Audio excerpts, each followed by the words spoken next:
اے عشق تیرے صدقے سبحان اللہ جلنے سے چھٹے سستے. اچھا سبحان اللہ تو بولو یار. دامن پھیلا کے بیٹھی ہو آج ولی کامل کی بارگاہ میں ہو تو کیا بات بے شک. اے عشق تیرے صدقے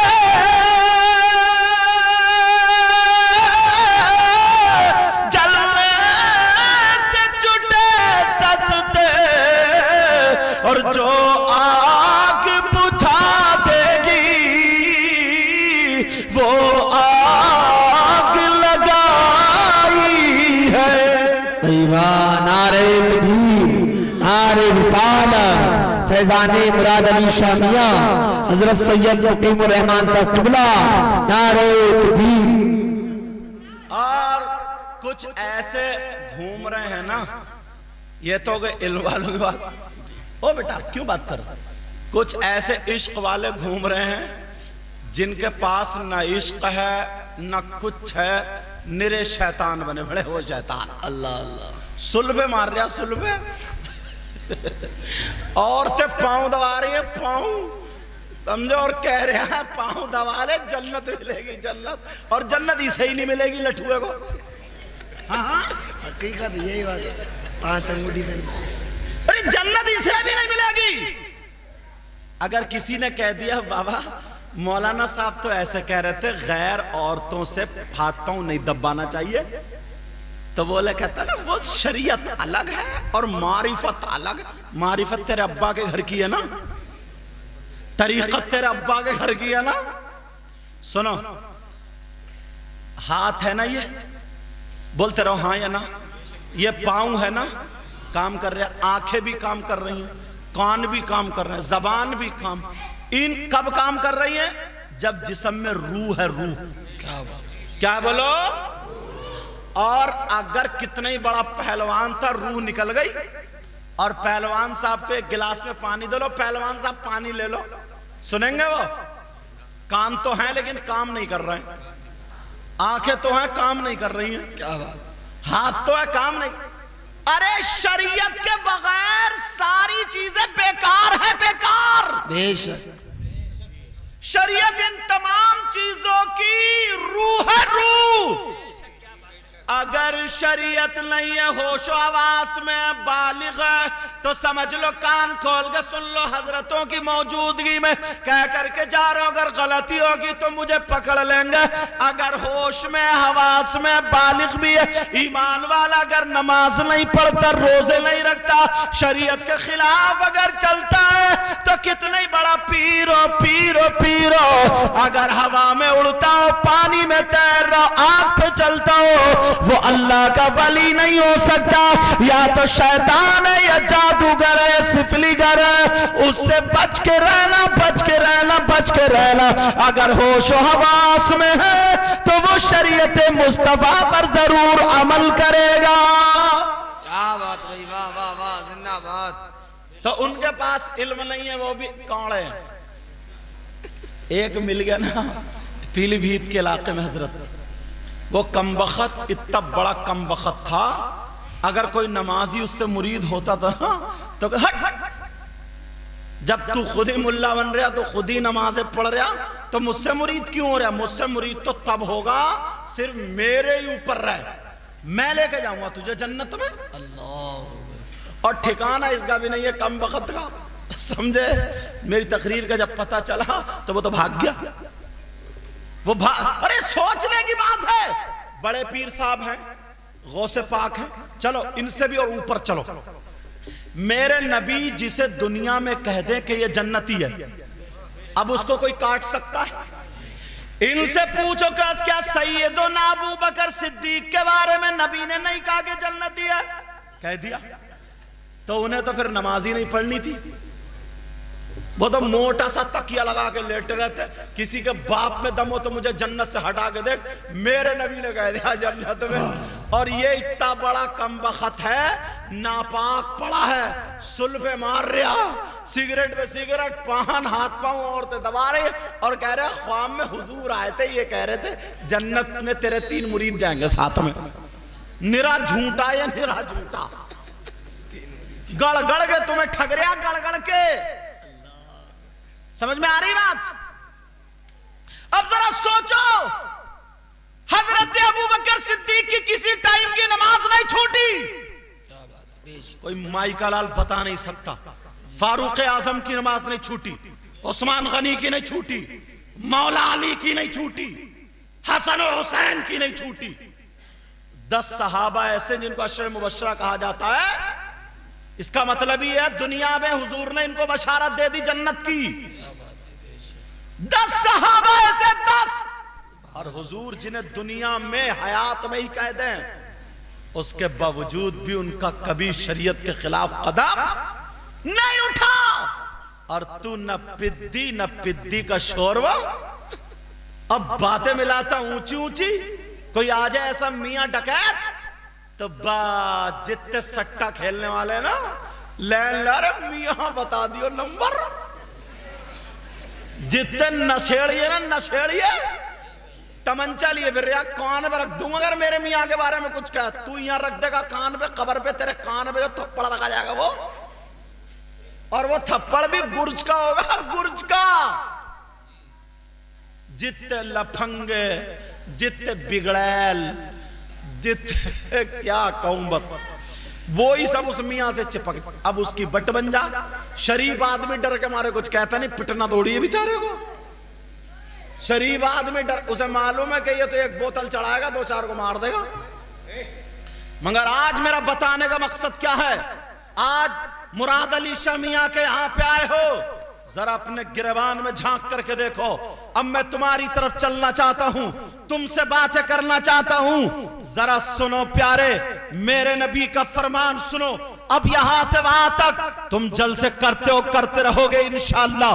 اب میں تمہیں کچھ میسج دینا چاہتا ہوں، اب میں تمہیں کچھ باتیں نبی کی پہنچانا چاہتا ہوں۔ اب ذرا سنو، نبی نے فرمایا میری امت میں اگر چھانٹو، میری امت کے لوگوں کو تلاشو، میری امت کو اگر دیکھو تو 3 قسم کے لوگ ایسے بھی پائے جائیں گے جو اگر جلسہ کریں تو ان کا جلسہ قبول نہیں ہوگا، اگر درود پڑھیں تو ان کا درود قبول نہیں ہوگا، اگر تقریر کریں تو ان کی تقریر قبول نہیں ہوگی، اگر نماز پڑھیں تو ان کی نماز قبول نہیں ہوگی، اگر روزہ رکھیں تو روزہ قبول نہیں ہوگا، اگر زکوٰۃ دیں تو زکوٰۃ بھی قبول نہیں ہوگی۔ بات پکی کرنے کے لیے اگر اجازت ہو تو حدیث بھی پڑھتا چلوں۔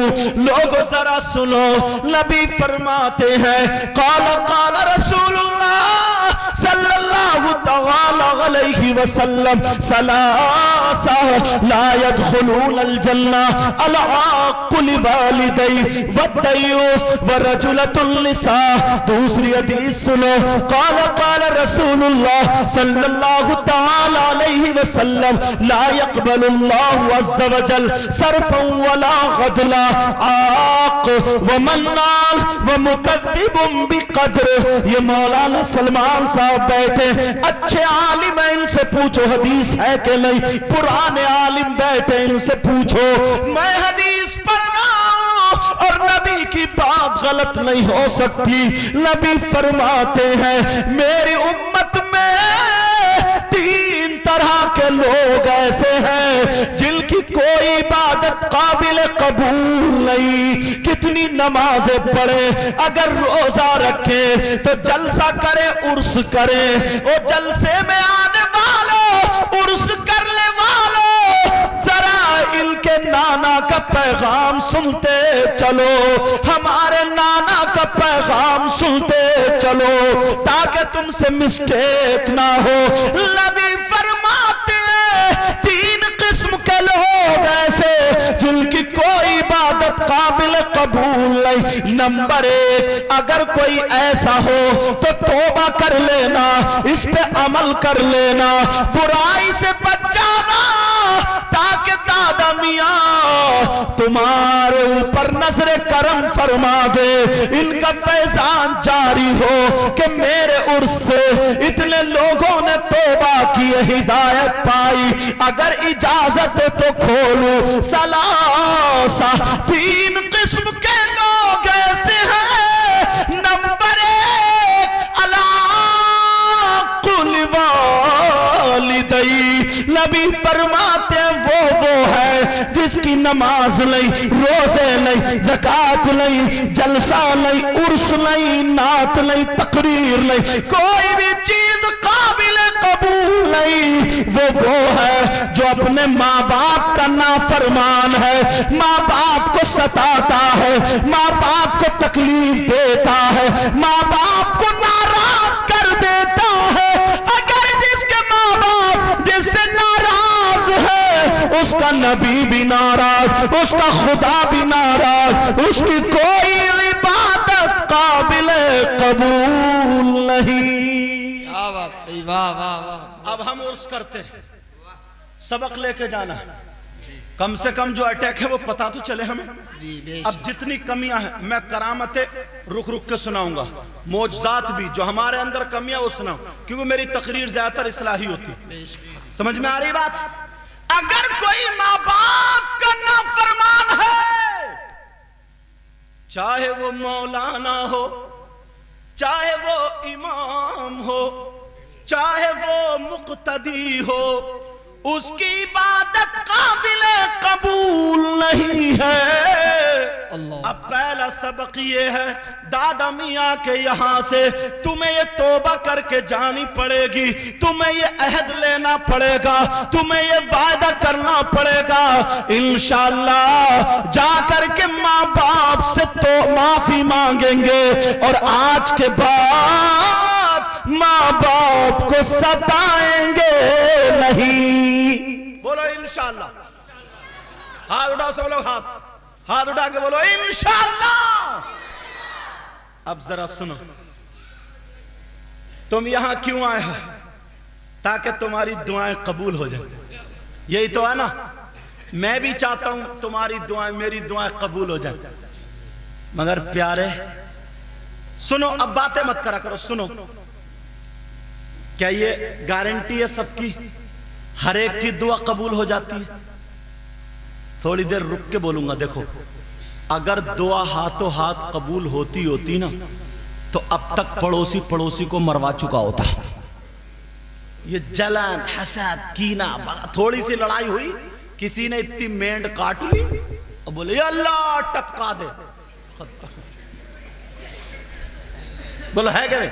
مگر ان سے پوچھو، بخاری شریف اگر پڑھو گے، انہوں نے پڑھی ہے، میاں حضور کے انہوں نے ٹکڑا کھا الحمدللہ، اور انہوں نے یہ ساتھ میں رہا الحمدللہ، کیونکہ میں جب آتا تھا بڑا پیار کرتے تھے، پوچھو موجود ہیں۔ اب سنو کیا بات ہے، بخاری شریف باب الدعا اگر اٹھائیں گے نا تو اس میں یہ لکھا ہے جو بھی اللہ کا بندہ دعا کرتا ہے اللہ اس کی دعا کو محفوظ کر لیتا ہے، اس کے بعد جو اس کے حق میں بہتر ہوتا ہے وہ اس کو ہاتھوں ہاتھ رزلٹ دے دیتا ہے، اور بہتر نہیں ہوتا تو اس کو روک کے رکھتا ہے، حشر کے میدان میں اس کی جزا اسے ملے گی، اس کے بدلے میں اسے نیکی ملے گی۔ تو قبول تو وہ بھی، لیکن میرا سمجھانے کا مطلب، بتانے کا مطلب، اتنا جلن اور اتنا حسد، اتنا کین، اتنا بغاوت، کتنی مرتبہ تم یہاں آئے ہو نہیں ہوئی قبول؟ اجمیر شریف گئے، کہاں گئے؟ بولو جاتے نہیں جاتے، اور جانا بھی چاہیے، مگر مردوں کو عورتوں کو نہیں، یہ بات ذہن میں رکھنا۔